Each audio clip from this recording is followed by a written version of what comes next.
Kidney tray dressing থেকে শুরু করে প্রতিটা সার্জিক্যাল প্রসিডিওরে এই কিডনি ট্রে লাগবে। মসকিউটো ফরসেপ কমন ইনস্ট্রুমেন্ট, সকল কাজেই লাগে প্রতিটা ওটিতেই। রাফ সিজার দিয়ে সুতা কাটা, স্কেল কাটা বা বিভিন্ন জিনিস কাটা হয়।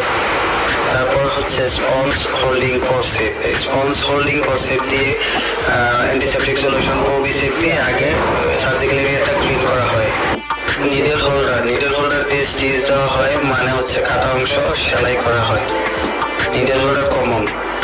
তারপর হচ্ছে বিপি হ্যান্ডেল হচ্ছে এটাতে সার্জিক্যাল ব্লেড লাগিয়ে সার্জিক্যাল নাইফ তৈরি করা হয়, হচ্ছে ইনজেকশন দেওয়া হয়।